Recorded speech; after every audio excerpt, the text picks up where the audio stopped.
जब बेटा किसी एग्जाम में बैठ रहा है, सीए की पढ़ाई करे, इंजीनियरिंग की पढ़ाई करे, डॉक्टर की पढ़ाई करे, जो भी पढ़ाई बेटा कर रहा हो,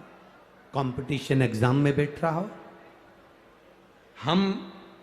ये कोटा में बहुत बच्चे कोचिंग करने आते हैं, हम उन बेटों से कहेंगे, उन बेटियों से कहेंगे, तुम हिम्मत मत हारो, अपनी हिम्मत मत हारना, टेस्ट दो,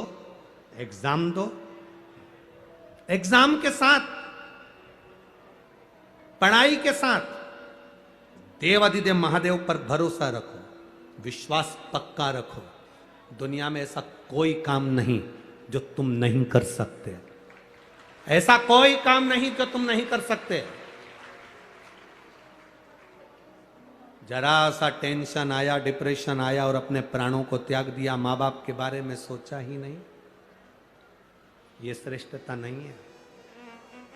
हिम्मत मत हारो। मेरा माताओं से निवेदन है, तुम्हारा बेटा कहीं पर भी पढ़ाई कर रहा हो, कहीं पर भी विद्या अध्ययन कर रहा हो, कहीं पर भी वो कंपटीशन एग्जाम में बैठ रहा हो, किसी भी जगह पर कंपटीशन एग्जाम में वो बैठे, मेरा माताओं से निवेदन है, श्राद्ध पक्ष में 3 सफेद फूल, 3 चावल के दाने, 3 सफेद फूल, 3 चावल के दाने एक कटोरी में अपने दरवाजे के नजदीक में अंदर की ओर उसको रखो। किसी भी दिन जब तुम्हारा मन पड़ जाए, श्राद्ध पक्ष में करने के लायक है। बस तुम्हारा बेटा कंपटीशन एग्जाम में बैठ रहा हो, परीक्षा दे रहा हो, नौकरी के लिए अप्लाई कर रहा हो, या उसको कोई कुछ पाने की ललकता है और वो नहीं कर पा रहा है, या दुकान व्यापार व्यवसाय के लिए कार्य कर रहा है पर उसका नहीं जम पा रहा, कोई लोन लेने के लिए अप्लाई कर रहा है, नहीं जम पा रहा, तो 3 सफेद पुष्प और 3 चावल के दाने, पितरों की तीनों बेटियां मैना, धन्या और कला, नाम बोलिए फिर से, मैना, धन्या और कला, पितरों की 3 बेटियां, इन तीनों बेटियों का नाम लेकर दरवाजे के पास में कटोरी को रखकर, जो बेटा जो बेटी जो कंपटीशन एग्जाम में बैठ रहे हैं या कुछ ना कुछ करने की उनकी ललकता है, उस बेटा बेटी का नाम स्मरण गोत्र बोलकर उसी चावल और पुष्प को बाबा देवाधिदेव महादेव के मंदिर में भगवान श्री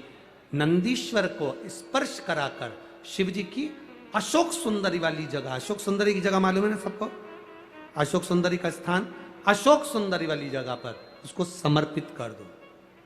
3 महीने के अंदर बाबा देवाधिदेव महादेव उसकी नैया पार जरूर करेगा, निश्चित। पर इसके साथ में उसकी मेहनत, उसकी लगन, उसका भरोसा, उसकी दृढ़ता, उसकी पढ़ाई पक्की होना चाहिए, उसका कर्म पक्का होना चाहिए, उसकी मेहनत पक्की होना चाहिए।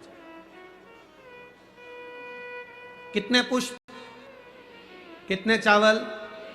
नाम बोलिए, जम के बोलो जरा, इधर वाले भी और इधर वाले भी सब बोलो, मैना, धन्या और कला, ये 3 बेटी पितरों की 3 लड़कियां हैं जो पितृलोक में निवास करती हैं। इनके नाम स्मरण कर कर समर्पित करना पड़ा। समय आया, तीनों देवियों को श्रापिता लगी तो वो भूमि पर आई और उनकी गोद में, मैना की गोद में माता पार्वती जी का जन्म हुआ।